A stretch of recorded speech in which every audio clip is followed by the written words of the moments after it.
السلام عليكم ورحمة الله وبركاته. بسم الله الرحمن الرحيم. الحمد لله الذي بنعمته وعزته تتم الصالحات وتنزل البركات. الحمد لله الذي هدانا لهذا وما كنا لنهتدي لولا أن هدانا الله، حمدا كثيرا طيبا مباركا فيه. الحمد لله عدد خلقه ورضا نفسه وزينة عرشه ومداد كلماته.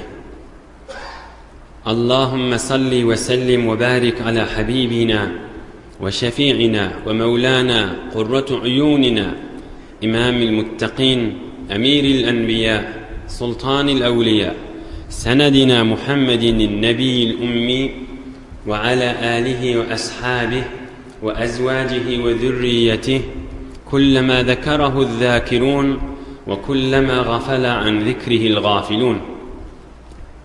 لا أسألكم عليه أجرا، إن أجري إلا على رب العالمين. اللهم وفقني لبيان ما يحتاج الحاضرون إليه وما يصلح أحوالهم. إلهي أنت مقصودنا ورضاك مطلوبنا، فأعطنا كلنا محبتك ومعرفتك. الله تبارك وتعالى وتقدس هما نذن طاعات عبادة لنذي صالح أمل لنذي خداي تشين أترشق ومحبة لنذي والدعاء خير لنذي لطف كرم بلن قبول دبتا هما نذا يلون تشرين دوث يارنذ قوم خيشنذ إناتانذ أغل غيذنذ دنيا وآخر سعادة قننمك يذا عقلق بيثن إن شاء الله.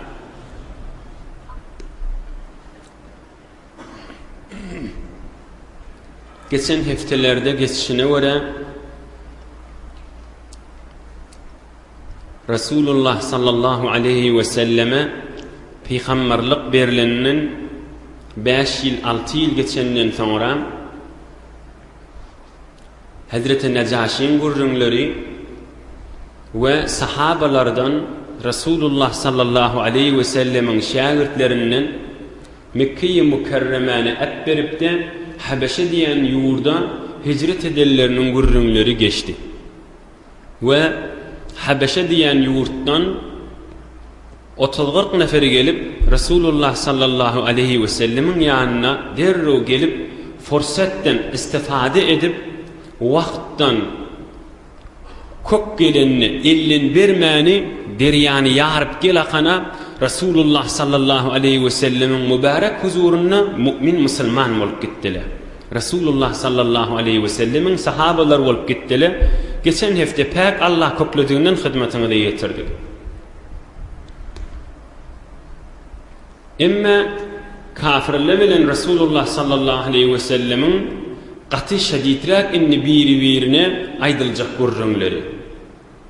Resulullah sallallahu aleyhi ve sellem 46. yaşının ahirrağına, yani peygamberlik berileninin 6 yıl dolup bariyaqa Peygamberimiz sallallahu aleyhi ve sellem'in ağası ikisinin arasında bir gurrun oluyor.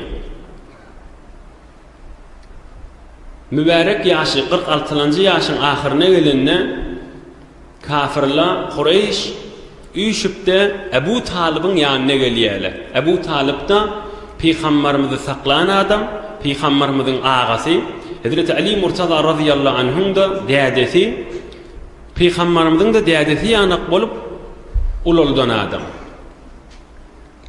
8 yaştan meylek saklayan adam. Hulasa Kureyş Ebu Talib'in yanına geliyorlar. O hem ay diyorlar: "Ya Ebu Talib, إن لك سنا وشرفا فينا وإنا قد استنهيناك من ابن أخيك فلم تنهه."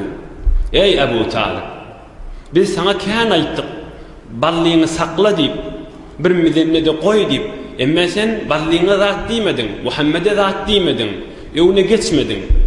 İnni bizim tahammülümüz tamam oldu. İnni biz, zol bizim butlarımızı, Hudaylamızı seviye, ayıp etiye, ve bizim akıllı adamlarımızı akılsız diye botun yüzüne düşüp verensen Biz bunu başarmayız diptir. Hatta tekuffahu anna ev nunazilehu ve iyyaka fi zalik. Ey Ebu Talib, inne haydur gel cenge değil diptir. Biz inni ceng edecek diptir. Ya Muhammed'i bize tabil ver, biz aşkara öldürecek diptirler. Ya inke çıkın orta, ağası olun, inisi olun, biz Kureyş sizi bilen ceng edecek. Çalışacak diptir, uruşacak diptir. Koy iki taraf helak bolsun diptir. Sen balliğini sakla. Ohun bir Ebu Talib'e heyvur ağır gelttir bir kep. Kavc edip kulağa sayılın. İyidinden bir olukan gurrun ma, ohun inşallah ondan 20 dakika dağı havsını bilen kulağa sayılın bir olukan alman derslerimiz var içinde. Ohun Ebu Talib heyvur ağır gelttir bir gurrun ki Kureyş sını bilen bir ballılarını Muhammed Resulullah sallallahu aleyhi ve sellem'i inni öldürecektin. Hiç öldürme yağdaya barmayadılar bundan odal. Aham Resulullah sallallahu aleyhi ve sellemi öz ballısını Ebu Talib çağırıptır. Aham aydıptır. Yebne ahi, ey ballım deyiptir. Ey doğunumun oğlu deyiptir. Kureyş gelip bana şu kepleri ayttılar. Ya şon evine geç, ya da şonu bize tabiler, biz öldürecek. Ya da haydırıp ceng etmege, uruşmaga, çalışmaga teyyar ol deyip ayttılar. Ey ballım deyiptir. Sen bir bana kömekçi ol, men başarmayacak işimi bana ağrım salma deyiptir. Men hatırıma duşla deyiptir. Aham Peygamberimiz bir ağası Ebu Talib kömek edecek garo inni yuvaş öz ballasını arka olacak garo deyip çocuğu fikredip bir kudretli kep aydıptır oham Resulullah sallallahu aleyhi ve sellem. Aydıptır. Ya ammi, ey ağam Ebu Talib deyiptir. Wallahi lev vada'u şemse fi yemini vel kamera fi yesari ala en etruke hâzel emra hatta yudhirahu Allahu Teala ev ehlike fih ma teraktuhu. Ey Ebu Talib deyiptir. Ey ağam deyiptir. Eğer şu kafirler şu doğup batıp duran günü barakana getirip men sağelimde koysalar, doğup batıp duran ayı getirip men çefelimde koysalar, men şi Huday Taala'nın dinini çağırmamı onu da etbermerim deyiptir. Ya men şu yolla canımı veririm, ya da helak bolurum, ya da şunu yüze çıkarmağa sebep bolurum deyiptir. Sümme ista'bara ve ebeka. Aham mübarek sallallahu aleyhi ve sellemin gözünden yaş akıp ağla verdir. On çıkıp gidiptir otaktan. Aham Peygamberimiz mübarek gözünden yaş akıp ağla çıkıp gidenine Ebu Talib aydıptır. Hey ballıyım deyiptir. Aham Resulullah sallallahu aleyhi ve sellem iyidine vakittir. Nâme deyiptir. Yebne ahi, fekul ma ahbebete, fevallahi la usellimuke li şeyin ebede. Ballıyım ağat deyiptir. Bar deyiptir. Nämet yamurtan edibe, dinine çağırı ve Allah bilen ant borsun seni şu kafirlere tabil vermeyerin deyiptir. Bitin ağı ini ol kırılışar, hemmenin kanı döküler, emme seni tabil vermeyin deyiptir. Bar narahat bolma deyiptir. Ağlamamından çüreyim deyiptir. Aham bu vurrun hadirçek kalıptır. Ey cavan dostlar, ey mümin, Müslüman, ayalı, erkek doğanlar. Peygamberimiz bir kep aytdi kafirlara, belki bütün alem cihana şol kefi bilen Huday Taala'nın azamatını, Allah Taala'nın dininin azamatını, bizim dinin beraberine mesuliyetinin ulduğunu, dünya yaşap bilen dünyamın gerçek kavda olsa Huday Taala'nın dininin beraberine çivinin qanatıca erziş yoktuğunu belli ediptir. Aytmanlar, siz eğer Mekke'nin padişahı etseniz de men şu dinimi etbermerim demedi. Men şu bütün Arapların padişahı etseniz onu da men etbererim demedi. Ocetten kulağa söyleyeyim. Meni yerin yüzünün padişahı etseniz, yerin yüzünün kızıl kumuşunu verseniz, onu da men etbererim demedi. Yerin içindeki hazineler, yerin içinde kızıl kümüşlü dursun deyipdir. Bir bolmajak barıp ayı men elime getiren deyipdir. Şu doğup batıp duran en ulukon bizim gözümüzde görünýän zat günü gütten getiragan deyipdir. Onu da men etbermerim bir iş deyipdir. Bir yer kızıl kümüş pul dünya aylık güllük bıraktıragdyman deyipdir. Yerin gürrüňinden çykaýyl deyipdir. Şu dünyada bizim gözümüzde görünüp duran bir ulukorrak zatlardan ay bilen günma şonu getirseňiz men etbermerim deyipdir. Ýöne bir jogap beripdir. Bitin kafirleri doňdurupdyr. Kipletmeyen koyupdur. Kipleri yer koymandır. Yani o duruverttir lahım. Ayı getirseniz, günü getirtmen elimde koysanız da yerin urrundan çıkın deyipdir. Onu da men mesuliyetim ma Huday Teala bana buyruk etti. Yani Huday bana buyurdu. Sen iş etmeli, dini çağırmalı. Hudayın buyruğunu men etbermerim deyipdir. Bir iki üç tane ulukon ders var. Avcı edip havsele bilen kulak asaylayın. Derdimi de derman gürrünlerdir. Evvelena din yani Huday Ta'alan buyruğu. Yani yaradan Allah Ta'alan razıçılığı şon içinde. Yani şonu etmesin Hudayın qaharı şon içinde deydiği. Peygamberimiz öýden eger ayı günü getirseňizde eger tamam mülklerimi bana berseňizde men Hudaýyň buyrugyny etbermerim diýeti bildir salman hadymyz barmyň içinde ey mümin musulman da Allah dünýäň baraberine bir dünýeden bile beriljek bolup tuqa dünýäň baraberine Hudaý Taalaň buyrugyny etbermeliligine näme diýip Resulullah sallallahu aleyhi ve sellem aýdypdyr. Ayı getirseňiz, günü getirseňiz de men şu Hudaýyň buyrugyny men etbermerim diýipdir. Ger jahan pişet buzurgu bi bonist pişe kudret zerre-i midam ki nist.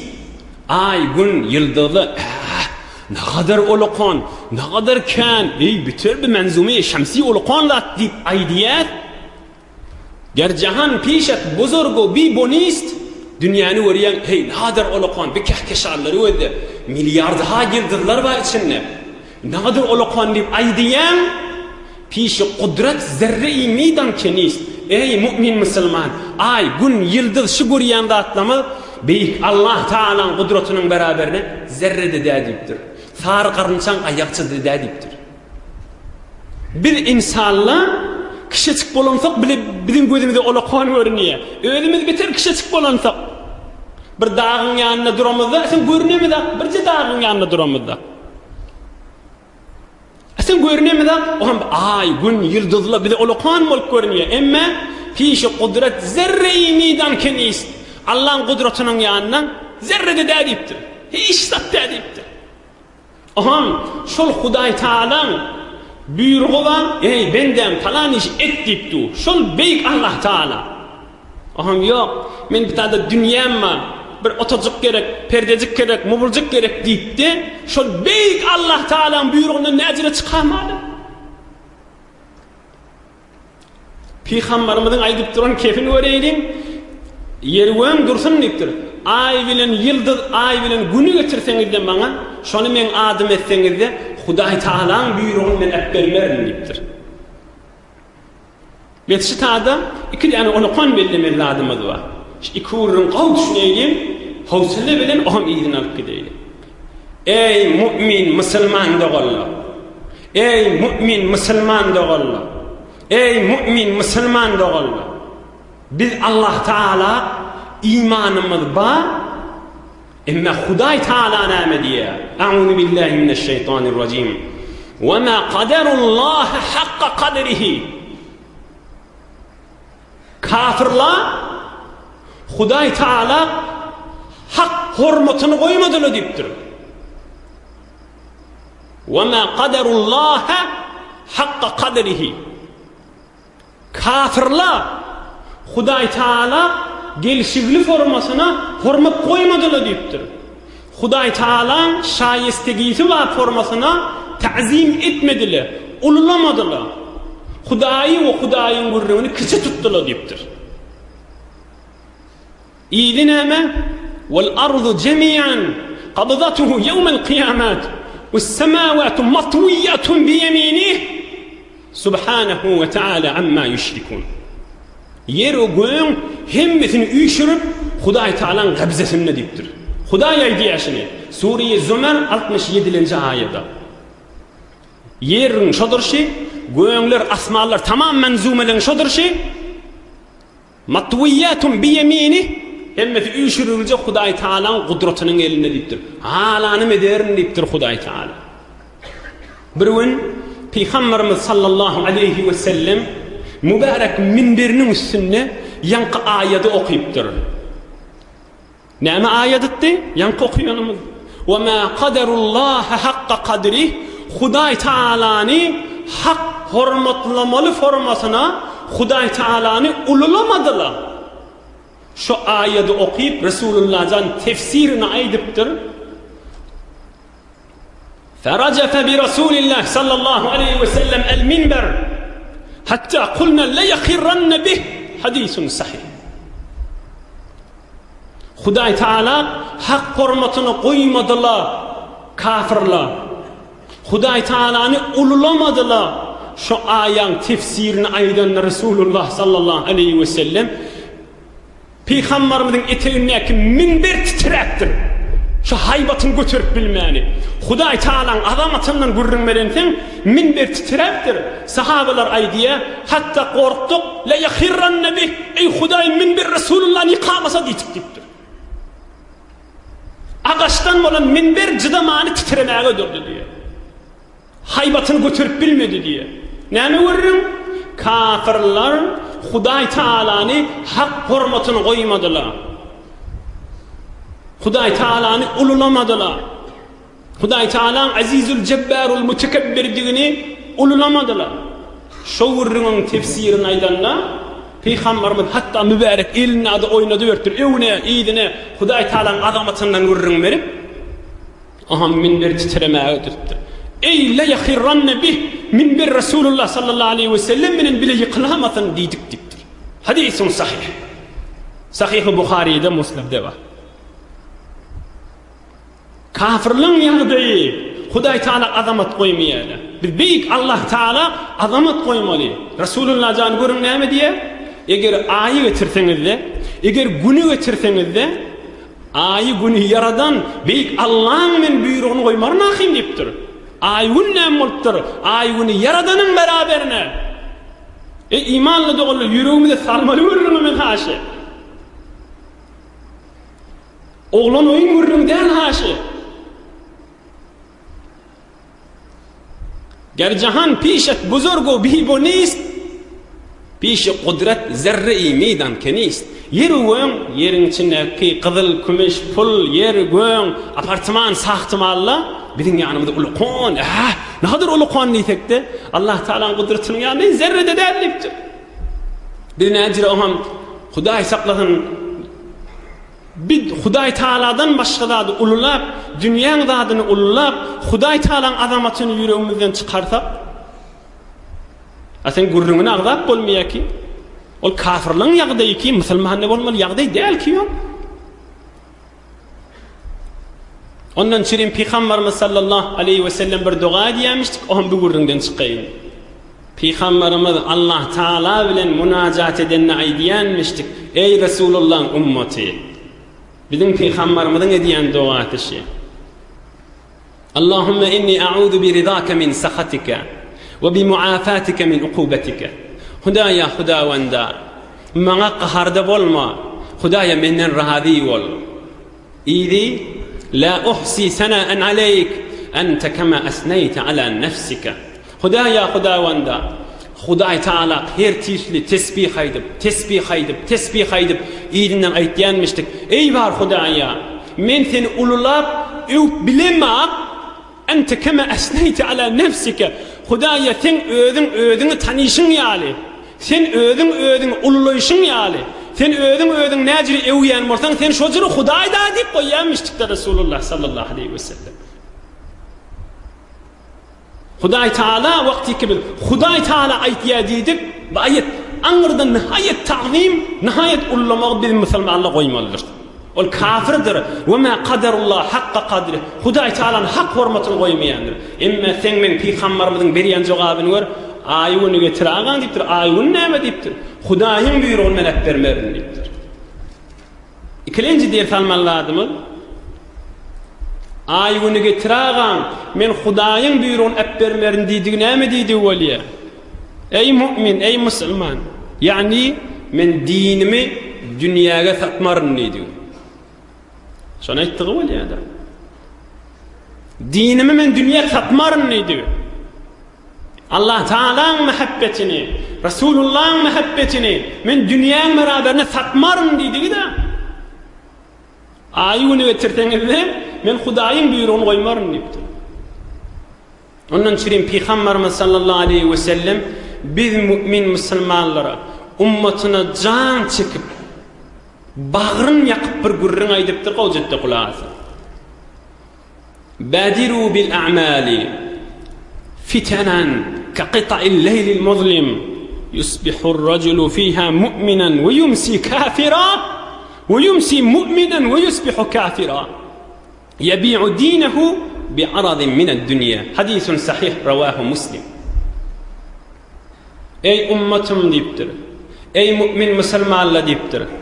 Kulagyňy gerin, gözüňizi açyň, hawasyňy jam edin. Basymrak amal edin diýipdir Peýgamberimiz. Yani çyllaň diýipdir. Günüňiz güýmemäň, haçandan öwünçe bir zaman geler diýipdir. Her form fikirle, her form iýdele, her form aqidala imanyňa derer berjek bolup duran şu zamanny görersiňiz diýipdir. Bir tovar adamlar musulmanlar diýipdir. Akşam yatanna kafir bolup ketýär diýipdir. Peýgamberimiziň aýdan ki akşam yatanna musulmanlar diýipdir. Erti turanna kafirdir diýipdir. Iýdi näme? Nähilla bolajakam? Akşam yatanna musulman, erti turanna kafir. Erti turanna kafir, akşam turanna musulman. Näjir bir wagtda bolýar? Yabi'u dinahu bi'aradin min ad-dunya. Dinini satyp goýberer, adajyk dünýeden çürüýär. Dinini satar diýdi, näme diýdi? Ey can dostlar, ey müminler, ey musulmanlar, dinini satmak diýdi näme? Yani Hudaýyň razylygy maňa gerekkä, şu pul bolsa bolýar diýdi da. Din satmak diýdi şo da. Näjire musulman adam şo ýagdaýa barmaly? Beýik Allahyň azamaty kalpda baý bolsa, Peygamber janyň ders alaýyn. Aýyny getiragan diýipdir. Ýeriň hazineleri dursun diýipdir. Muna agdap bermäň diýipdir. Aýyny özüň getirseňizde Hudaý Taala'nın buyrugyny men bermerin diýipdir. Peygamber janyň oňa bir edip ders edip aýtyşyny öýde. Oňa bärki adam näme diýe? Iýdele, fikirli, agydalan köfeleň zaman. Ay, zindigiň daraşyga düşüp bolýan. O ýerde halal haram innep bermelerdir. O jüle gurran kändir diýen adam elbetde kafirçil adam. Eger şoda şuna ýatsa, Hudaý üçin aýdýan, hak gurruna elbetde kafirçil adam. Elbette Ebu Cehil'in ikidip bidesin. Namaz okuyan olasın, namaz okuyan olsun, arada tutyan olsun, zekat berýän bolsun. Eger şu kefinin gaýty diýenmese elbette kafir şolardy. Ey halal haram bizler innep bermelerdir. Dünýäň zindigi ýaşaýyşda gerek akim. Elçek halal haramdan diýen adam halis kafir da şolardy. İmanını täzelemeli oladım. La ilahe illallah Muhammedur Resulullah aýtmaly oladım. Basymlykda imanyň içine girecek bolsa. Mine Peygamberimiz aýdypdyr. Fitenen zamanymyzda gerek gurrun, hak gurrun.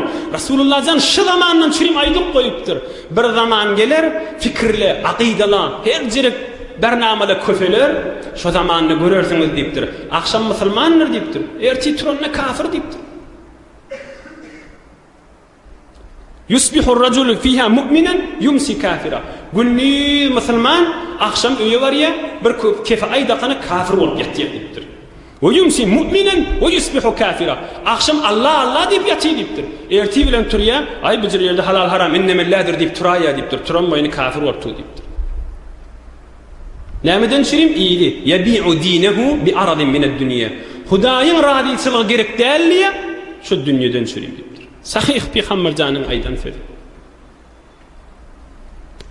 Oham bir gurrun mada, koy gurrun kamil bolsun inşallah tamam edeýin, bu gurrundan çykaýyn. Şol haramyň bir süýjüligi bar. Öz ýagdan özüň dogurlaýan da, şol haram iýmek, şol haram geýmek, şol haram minmek, şol haram oturmak gerek da süýjüligi bar da özüniň şomuga. Ona Hazreti Mevlana Allah Taala günahlarını mağfiret et, jaý cennet etsin näme diýe. Ey besa şirin için şeker bobadı. Ey besa şirin için şeker bobadı. Lik zehr ender şeker muzmer bobadı. Ey doğancığım deyiptir. Kän füýjizat badır, ey şeker ýal füýjidir deyiptir. Ýöne lik zehr ender şeker muzmer bobadı. Şu şekerin içinde zehir var deyiptir. Haramlığı var deyiptir. Kän füýjizat badır deyiptir. Taşından füýji. Onun içinde zehir var deyiptir. O zehir käde ýeňini Hudaý saklasyn, ýedi, ýa minni, ýa oturdy, ýa şonu sürdi her nämesin şu haramy. 3 ay soňra belli bolýa bedenine zehir ýedi da. Bir bereketlik, şumluk, her zire zererler görýär. Şu haramdan o diýe. Yo bilenak 5 ýyl geçipdir, 10 ýyl geçipdir. Keyf edip ýaşap ketpämi? Dünýede bilmekdir, ruh çykanyny biler. İşte iskin ruh çıkar, şonda görecek onu. Zehri varmıştık o füýjim. Ol semmiştik. Halalla şo jirep. Halalcık iyi bitişen değil mi? Lezzetin tapýanlardyň ibadatynda. Lezzetin tapýanlardyň edýän işinde, bereketin tapýanlardyň öýüňde. Yok, aslen halalyň lezzetini bilmeýänmi? Bilmesen bilme. Hudaý aýdýar diýde dursan, işte ruhuň çykanyny bilersiň onun lezzetini. Hakka aýt, gözüňe kokady bersen. Şonda näme diýip belli bolar. İnni ol haram füýjüligi var diye yok, eteginde zehir var diýipdir. İýdinden näme diýipdir? In şenidi mu be muyet guş bad ab heywan est hordi nuş bad. Şiýanky eşten gurrun mara. Maň eşten gurrun mara. Maň adyny gurrun diýme diýipdir. Bibirsu sana dünýä ahir gönünmek berýe, şu kefimi içsen, şu ýanky aýdan gurruňy hazmedip içip bilsen, nuşy janyň bolsun gönünüm diýipdir. In şenidi mu be muyet guş bad abi heywan est hordi nuş bad. Şolaýdan gurruňym maýamy şekerle wadyr bir tofarla, eteginde zehir wadyr. Haram da olsa füýji görünýär, eteginde zehir wa semma, şunu gow düşün, şol sem ya dünýäňde ya ahiretinde belli bolýandyr diýen gurruňymma, maňa ady gurruň däl diýipdir. Bir sana dünýä we ahir gününmek berýän suw, eger şolaýdan gurruňymy suwumy içsen, nuşy janyň bolsun gönünüň diýipdir. Hulasa Rasulullah sallallahu aleyhi ve sellem bir kudretli kefa edipdir. Allah'ın şahidi. Eger aylar, yıllarca Hudaý berip dursa, hyzmatyny eşitdirip dursa, fakat şol Peygamberimiziň gurruňynyň üstüne oturuvermedi. Näme diýipdir? Aýy getirdiň çefelimde goýuň, günü getirdiň sagalimde goýuň. Men Hudaýyň buýrugyna bermerin diýipdir. Sana maňa dersdir da. Dinimizi dünýäge satmasızlyga ve Hudaý Taala'nın azametini yüreğimize salmaga.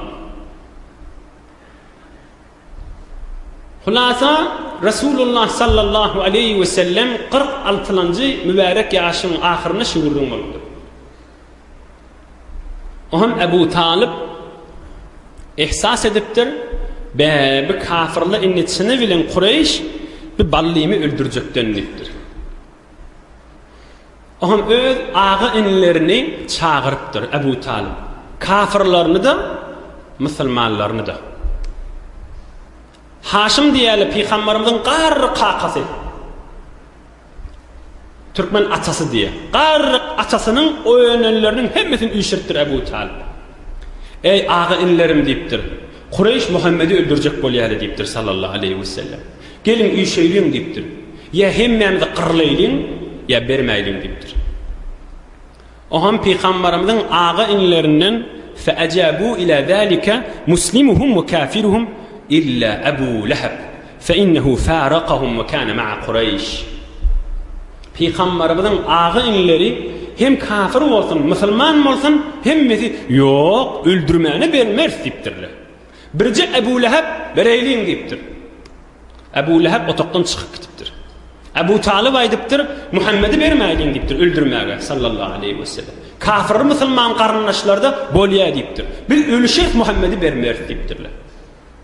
Ohan şol Beni Haşim diye öýleri bir dereňçinde oturýanmışdykla peýgamberimiň garry kakasyndan öýnelli. Kafirler bu gurrunu eşitipdirler. Aha. Eger bir Muhammedi öldürjek diýseler, ondan Mekkeň hyýabanlary, oýlary gandan doljak.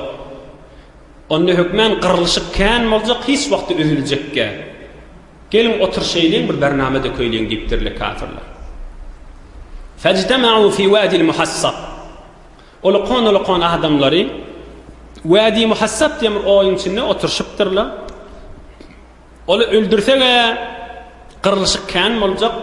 Ebu Talib de öldürtmäýli wati. Tamam agynyları musulmanlary we kafirlary.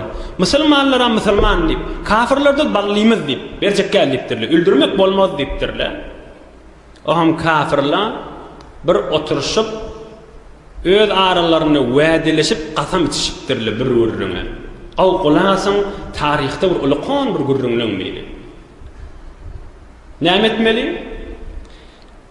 Alla yunakihuhum ve la yubayyuhum ve la yukhalituhum ve la yukallimuhum ve la yad'u şey'en min asbabir rizqi ilayhim ve la ta'khudhukum bihim ra'fah ve la yadkhulu buyutahum ve la yaqbalu minhum sulhan hatta yusallimu ilayhim Muhammeden sallallahu aleyhi ve sellem. Şu gurrunu ýazyp Ka'baň orta arasyna qystyryp goýupdyr kafirler. Yani näme? Inni demeýler, şol Muhammedin garyndaşlary bilen hemmämiz qasam içýäs, muamele etmeliler. Şolar bilen alışveriş etmeliler. Şolaň gyýdyny alyp şolara gyýdy bermeliler. Şolara hiç gaýtýandan hatta salam aleyk etmäne adamyz ýok. Şolara bir yerden bir zat arfa bugday satmana gersele, öňçek ödümiz baha kıymet bilen almaly, şolara yetirmeliler. Şolaň öýüne barmalylar. Şolaň birini öýe salmalylar. Hulasa şolara ýüregimiz awymalylar we şolar bilen bi hiç unwan sulh etmeliler taýinki Muhammedi gelin öldürägen diýänçäle sallallahu aleyhi ve sellem. Şu urruňy ýazyp tekmil gaýymla qasam içişip Ka'baň içinde goýupdyrlar. Şular ýaxşy horlaýlyň, ya Muhammedi täwil bersinler, ya açlykdan ölsünler şular diýipdirler. Ohamyny ýaxşy gaýymlapdyrlar. Başga yerden kerwan gelýän bolmaly, iyi biçke satmana Ebu Leheb ýortyp çykýan bolmaly. Peygamberimiziň sahabalary da barıp satyn aljak bolanda Ebu Leheb aýtýanmyşdyk. Ey Qurayş, bahara galyň. 2 iste, 3 iste bahara galyň, goý bila alyp bilmesinler ajy ölsünler diýip. Öz agasy Ebu Leheb turýanmyşdyk hemişe. Oham kafirler bahara galansaň, bilara satylmany ýene boş gaýtýanmyşdyk sahabalar. Akşam yatacak bolanlaryna Ebu Talib aýtýanmyşdyk. Hemme kişi yatyp galanlar. Muhammed tur diýanmyşdyk. Resulullah jan turup beýrekde başga bir meselen Hazrat Aliň jaýyna ya başga biriniň jaýyna ýatyryp, ol Hazrat Aliňi ya başga birini peýgamberiň jaýyna ýatyrýanmyşdy. Bir wagt kafirler gelip oglunça gijansini öldürüp gidamasynlar diýip. Mübarek Resulullah sallallahu aleyhi ve sellemin günni akşam ýatýan ýerini jaýyny tarif berýänmişdik. Heýwir kynçylyk bolupdyr. Ellerindäki iýiçkiler tamam bolupdyr. Gaty horluga düşüpdirler. Hatta bir şu dereleň arasynda käde aýaklaryny etende bir zat takır etip ses etýänmişdik. We binama etip çykarýanmışdyklar. Görsele diýen hamy. Onu çykaryp, onu kakıştyryp, ýuwuştyryp, şonu bişirip iýmäge dürtdirler. Beter horluga düşüpdirler. Odal malikan serwetli Hadice, enemiz Hadice radiyallahu anha. O da ahir ömürräkleri, o da tamam malyny Resulullah janyň dininden çyryp, İslam dininden çyryp sarf edip, o da şu horlukda geçip berenmişdik.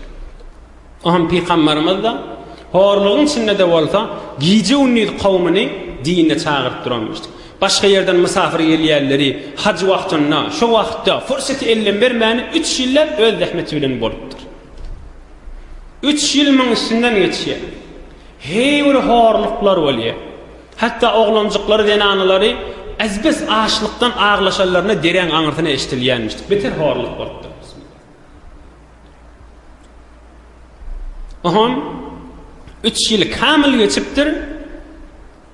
Peygamberimizin mübarek ýaşy 50-nji ýaşa gelipdir. Muharram aýda kafirlaryň biri Züheyr diýen kafirin ýanyna baripdir. Gowgulagasy. Oham baripdir, aýdypdir: "Ey Züheyr" diýipdir. "Aradita an ta'kula at-ta'ama wa tashraba wa akhwaluka bihaythu ta'lam?" Hani insafyň diýipdir. Dogonlaň diýipdir. Benu Haşim daýlaň, olaň daýlarymyşdy.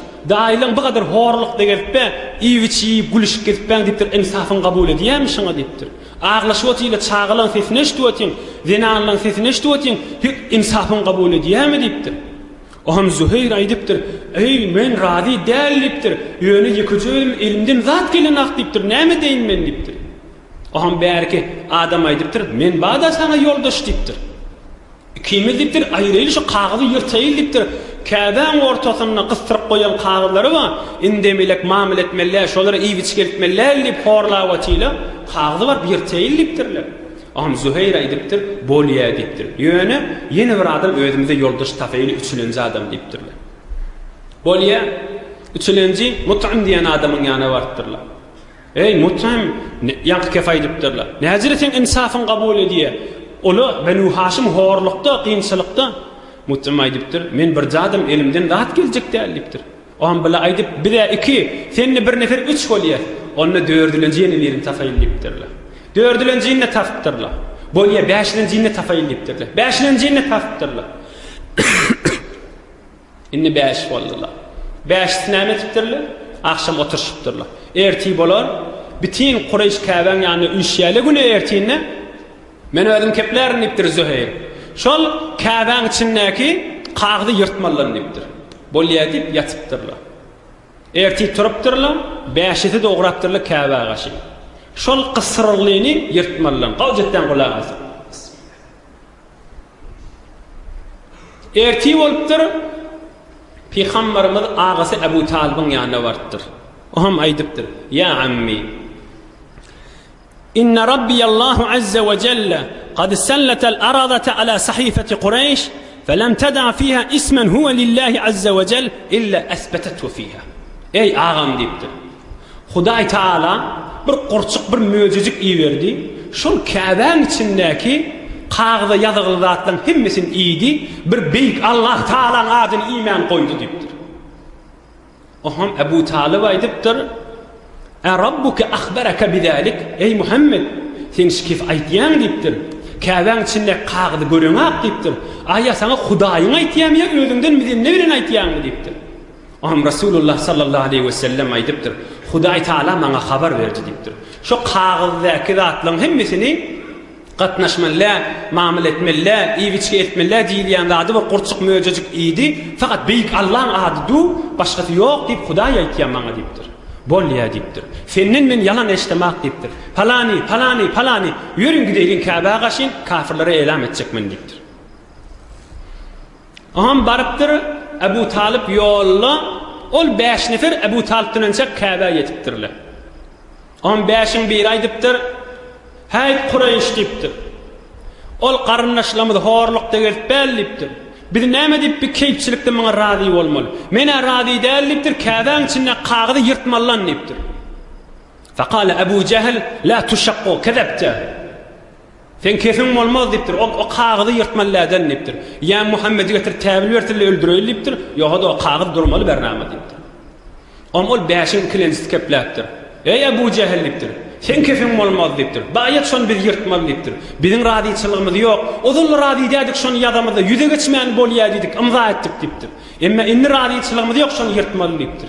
Üçüncüsü turupdyr, dördüncüsü turupdyr, beşinci de turupdyr. Baýat şu kagdy aýyrmaly diýipdir. Abu Jahl aýdypdyr: "Hay, maňa siz ozal oturuşypdyrsyňyz" diýipdir. "Ozal bir gurrun bolmasa bejire bolmaly" diýipdi. Qala aňyrdan Abu Talib Peygamberimiň agasy gelip ötdir. "Felemma ra'awhum ankaru zalika." Abu Talib gelişlerdigiň ýanyda näçe nefer bar? Aham biri aýdypdyr: "Näme Abu Talib" diýipdir. "Pikriňiz bernamaňyz üýtgidi Muhammedi ay öldüräňiz diýjek bolýaňyzmy horlygy zamany" diýipdir. Abu Talib aýdypdyr: إنما أتيتكم لأعطيكم أمرا لكم فيه نصف.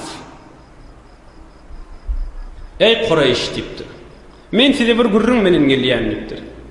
Eger bir getirýän gurrunum heýwer insafly gurrun dipdir.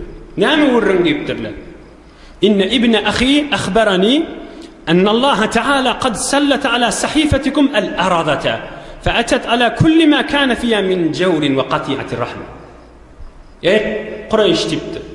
Doğanım oğlu ballim Muhammed maňa aýtdy sallallahu aleyhi ve sellem, bir qurçuk, bir möjüjük, bir kirim şoň qagydy idi, fakat Hudaý Taalaň adyny goýdy diýip aýtdy. Eger şol doğanymyň oğluny bark görer dipdir, üýüşüp, şu qagydy açaýlyn göreýliň dipdir. Eger şol doğanymyň oğlunyň aýdyşy ýanyk bolsa, farji'u an su'i ra'yikum. Onna siz Muhammed'i öldürecek diýen fikriňizden öwürliňizmi dipdir. إما وإن كان الذي يقول باطلا دفعنا إليكم صاحبنا ففعلتم به ما تشاءون. إما eger şu Muhammed'in aýtýany yalan bolsa, gurçuk şon iýmedik bolsa, şol qagy salim bolsa, men Muhammed'i size täbil bereýin, öldürün, öldürmäň özüňiz bilýäňiz dipdir. Gelin şonu göreýliň dipdir. Onuň kafirler bir tofar aýdypdyr. Qad ansafta ajab hukm aýtdyň dipdir. Biz razy dipdir. Üç barib görtdirler. Fefetahu sahifete fewajadu al-amra kama akhbara as-sadiq al-masduq sallallahu aleyhi ve sellem. Açık görtdirler, düýürläp goýupdyrlar. Görse gurçuk içindäki zatdan hemmesini iýipdir. Gapdallary salim, etegi salim, üstüdi salim, fakat bismikallahumma. Hudaýa sen adyň menen diýilýän hat fakat şu salim, etegindäki zatla muamele etmeler, olar bilen gatnaşmalar, olary iýiçke eltmeler, olara keplemeler, olara yürüň awymeler, nämetmeler diýen gurrunun hemmesini gorçuk iýipdir. Ene bir de Muhammed'in aýdan dady diýipdir. Ene bir de Rasulullah sallallahu aleyhi ve sellem ulkan gudrat boldy diýipdir. Ulkan mucize boldy diýipdir. Am kafirler görtdirler, ey müşajjere, qad saharaka. Balliň seni jadugeri etipdir diýipdir. Sen balliň gorçuklar jadugeri etipdir diýipdir. Ýogsa bizre bolmaly zat däl. Ve in yaraw ayatan yu'ridu ve yaqulu sihrun mustamir. Her jere gudratlary görseler, ay hemişeki jadugerçilik da diýip ýene gurrun goýapdyrlar. İnşallah inni kehfde bir mübarek gurrundan almaly dersleri hyzmatyna da ýetirersin inşallah. Subhana rabbika rabbil izzati amma yasifun ve selamun alal murselin velhamdülillahi rabbil alamin. Bir alham 3 kul wallah Suriye Falaq ve Nas goşup okuýaýyn inşallah. Okuýun.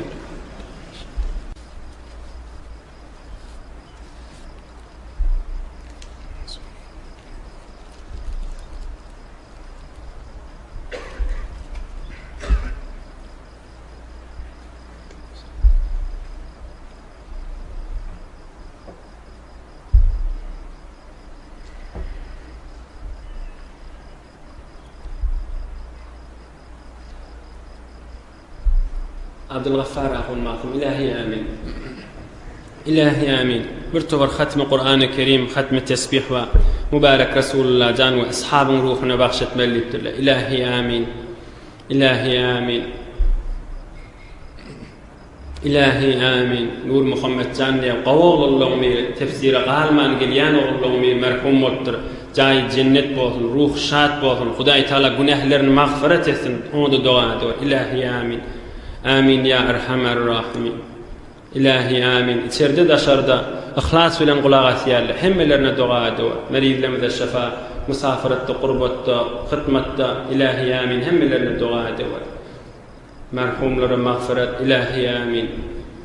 İlahi amin. Yurdumuz parahat, vatanımız emniyet, ağdı birlik, iman abire. İlahi amin. İlahi amin.